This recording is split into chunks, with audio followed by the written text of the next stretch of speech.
जय मसीह की। Praise the Lord. आइए आज की डिवोशन के लिए प्रार्थना करते हैं। सर्वशक्तिमान परमेश्वर पिता, हम सच्चे दिल से संपूर्ण हृदय से तेरे अनुग्रह की सिंहासन के पास आते हैं और धन्यवाद देते हैं और एक शुभ अवसर आप हमें दिए आपसे सुनने के लिए, इन वचनों के लिए, इस भक्ति संदेश के लिए हम धन्यवाद देते पिता। तो हर एक लोगों से प्रेम करता है और लोगों को सिखाता है, समझाता और बढ़ाता है पिता। जैसे तू लोगों से प्रेम करता उसी तरह से तेरे लोग भी एक दूसरे से प्रेम करें। इसी से लोग समझ पाते हैं कि वो तेरे लोग हैं।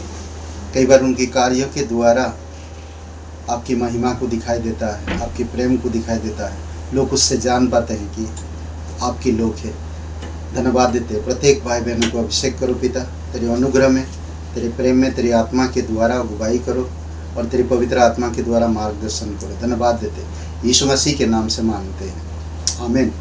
ओके, आज हम लोग वही जो शीर्षक हम लोग बात कर रहे हैं प्रेम के ऊपर, उसी शीर्षक में ही जाएंगे। पर आज हम प्रेम की महानता को देखेंगे। ओके, कई सारे बातें मैंने 5-5 पॉइंट दिया आप लोगों को। आप इसको पूरी तरह से इन सारे डिवोशन को, संदेश को सुनिए और लिखिए। आपकी एक पास डायरी हो, उसी डायरी में लिखिए, तो ये सारे पॉइंट आपको मिल जाएगा। और ये प्रेम के ऊपर आज आप जानते परमेश्वर का प्रेम अगापे प्रेम, निस्वार्थ प्रेम, अनंत का प्रेम है और ये ना ख़त्म होने वाला प्रेम है। और मनुष्य का प्रेम अलग होता है जो ख़त्म हो जाता है, थोड़ी समय के लिए होता है। ओके, हम लोग 5 चीज़ों के बारे में बात की है, 4 चीज़ों के बारे में। प्रेम क्या है, किससे प्रेम करे, प्रेम क्यों करे, प्रेम कैसे करे। आज हम लोग देखेंगे प्रेम की महानता। ओके, सबसे पहली बात, अगर हम प्रेम के ऊपर ध्यान दें, प्रेम की महानता के ऊपर, तो प्रेम व्यवस्था को पूरा करता है। समझ रहे? प्रेम कहता है कि कोई पड़ोसी की नुकसान नहीं करता, बल्कि प्रेम व्यवस्था को पूरा करता है। अगर आज आप एक कलीसिया के सदस्य हैं या प्रभु यीशु मसीह के देह का एक अंग है, तो आपका जिम्मेदारी है कि जैसे आपके शरीर में हाथ, पैर, आँख, मुंह, पेट, पीठ, हर चीज़ है, तो अपना अपना काम करते हैं और शरीर के लिए करते हैं। हाथ अगर कहेगा कि मैं नहीं करूँगा, मैं शरीर का नहीं हूँ, तो शरीर बेकार दिखेगा। तो हम जितने भी कलीसिया के लोग हैं, यही हम यीशु मसीह की देह है और यही देह में प्रेम को दिखाना है। इसमें कहता है एक बातें जो प्रेम यानी कि यह व्यवस्था को पूरा होता है, पूरा होना है। रोमियो का 13 और वचन 10 में सुंदर बात कहता है। 13 का 10 रोमियो।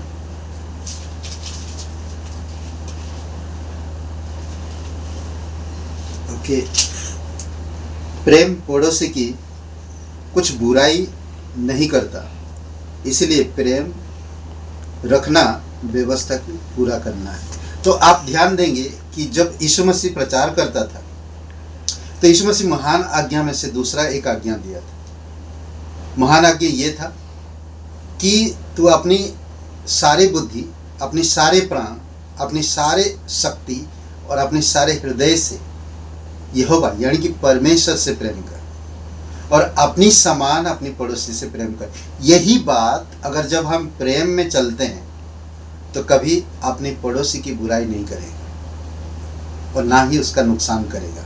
तो क्या कर रहे हैं हम? व्यवस्था को पूरा करते हैं। तो क्लियर वचन हमें समझाता और सिखाता है। हमें प्रेम की और परिभाषा देने की मुझे ज़रूरत नहीं है। अगर सच में मैं परमेश्वर से प्रेम करता हूँ तो मुझे ये प्रेम अपने पड़ोसी को कभी बुराई नहीं करना। कलीसिया के लोगों को कभी भी किसी भी इंसान की बुराई नहीं करना चाहिए, क्योंकि वो प्रभु यीशु मसीह का देह का एक अंग है। एक अंग दूसरी अंग से कभी लड़ता नहीं है और ना कभी नीचा दिखाता है। हर एक अंग मिलकर काम करते हैं और देह को पूर्ण करते हैं। यही है कलीसिया का उद्देश्य। जब हम परमेश्वर के प्रेम में चलते हैं तभी हम व्यवस्था को पूरा कर पाते हैं। दूसरी बात अगर हम ध्यान दें, और वो है एकता में बांधता है। प्रेम हमें एकता में बांधता है। प्रेम कभी भी आपको अकेले नहीं छोड़ता है।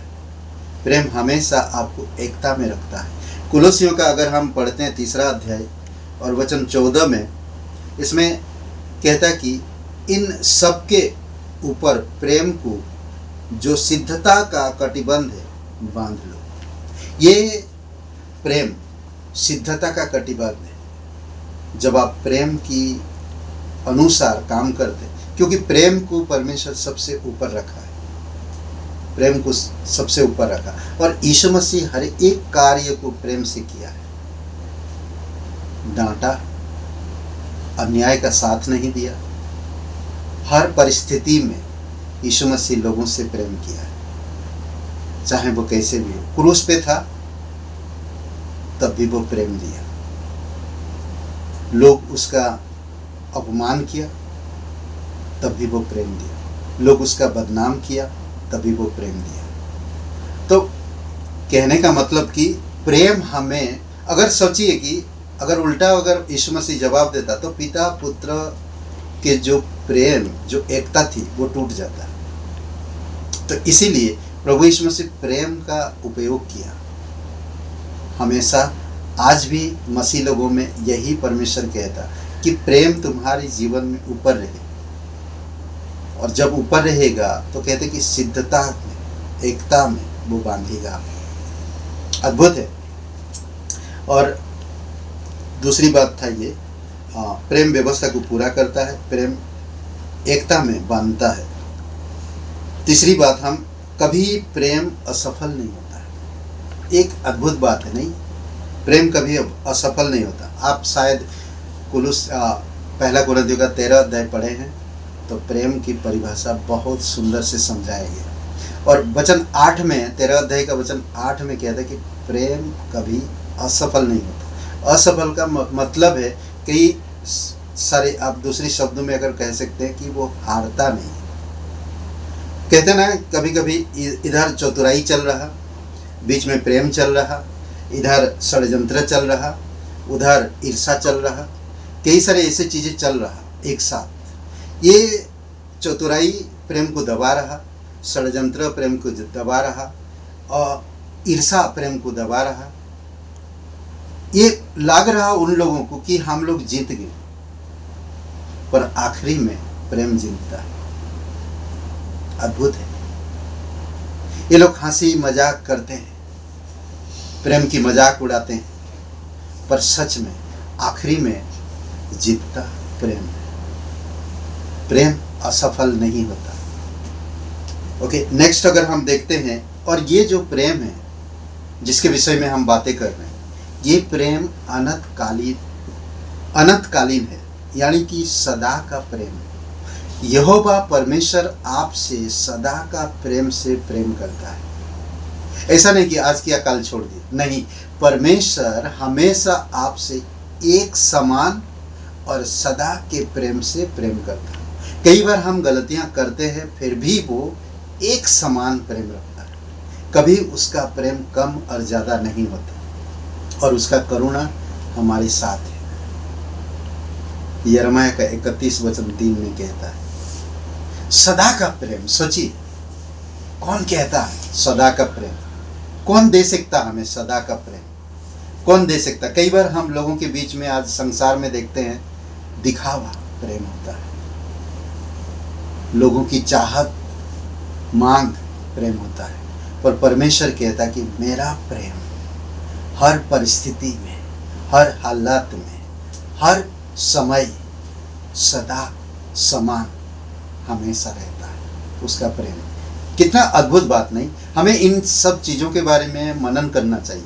इसीलिए मैं आपको डिवोशन दे रहा हूँ, पॉइंट्स बाय पॉइंट्स दे रहा हूँ, ताकि आप इन डिवोशन को सुनो, पॉइंट्स लिखो और इसके बारे में सोचो आप और मनन करो। और आखिरी में हम देखते हैं 5 पॉइंट में, विश्वास और आशा से बड़ा है प्रेम। पहला कुरिन्थियों का 13:13 है ना? करेक्ट बात। प्रेम सबसे बड़ा। आपके पास विश्वास है, ओके, आशा भी है, ठीक है, पर इन दोनों से प्रेम बड़ा है। मैं विश्वास में परमेश्वर को खुश करता हूँ, आशा में बने रहता हूँ, पर उसमें हमें प्रेम की जरूरत पड़ेगी। प्रेम सबसे पहले आता, प्रेम। अगर परमेश्वर हमसे प्रेम नहीं करता तो आज हम परमेश्वर पे विश्वास नहीं करते और ना हमें परमेश्वर से आशा मिलता। प्रेम ही है जो हमें आशा और प्रेम के पास लेकर गया और हमें दिया, वो हमें मिला मुफ्त में। तो इसीलिए बहुत इम्पोर्टेंट, बहुत ही महत्वपूर्ण है कि परमेश्वर सबसे बड़ा है। कई बार लोग आसानी से कहते हैं हाँ मैं प्रेम करता हूँ, तो सच में प्रेम करते हैं? सोचिए, ये 5 पॉइंट के बारे में सोचिए। यही है प्रेम की महानता। ओके, कल हम बात करेंगे अगली डिवोशन में प्रेम की परिणाम। ओके, आइए प्रार्थना करते हैं। जीवित और पराक्रमी परमेश्वर, सारा आदर सारा गौरव हम तुझे देते प्रभु यीशु। धन्यवाद देते इस डिवोशन के लिए। तू सच्चा परमेश्वर, तू स्थिर रहता है, तू धीरज धरता है, तू संयम रखता है, तू प्रेम करता है, तू शांति देता है, तू आनंद देता है, तू मेल मिलाप रखता है। कैसे भी परिस्थिति, कैसे भी हालात क्यों ना हो, हमेशा तेरा प्रेम एक समान रहता है। इसलिए प्रभु आप हमें उस प्रेम में, एकता में, पड़ोसी से प्रेम करने में, व्यवस्था को पूरा करने में, अनंतकालीन प्रेम में, सबसे ऊपर रखने में, प्रेम में बढ़ने में आप हमारी मदद कीजिए। प्रत्येक भाई बहनों को तेरी आत्मा के द्वारा प्रेम करना सिखाइए प्रभु यीशु, ताकि हम एक दूसरे से प्रेम कर सकें। बैर नहीं, लड़ाई नहीं, झगड़ा नहीं, ईर्षा नहीं, जलन नहीं, बल्कि प्रेम कर सकें। तू सच्चा और जीवित परमेश्वर, धन्यवाद देते यीशु नासरी के नाम से मांगते हैं, आमीन। ब्रदर एंड सिस्टर, सबको जय मसीह की, प्रेज द लॉर्ड। शुभ रहे दिन आपका। बहुत बहुत धन्यवाद। लाइक करिए, कमेंट करिए और शेयर करिए। जय मसीह।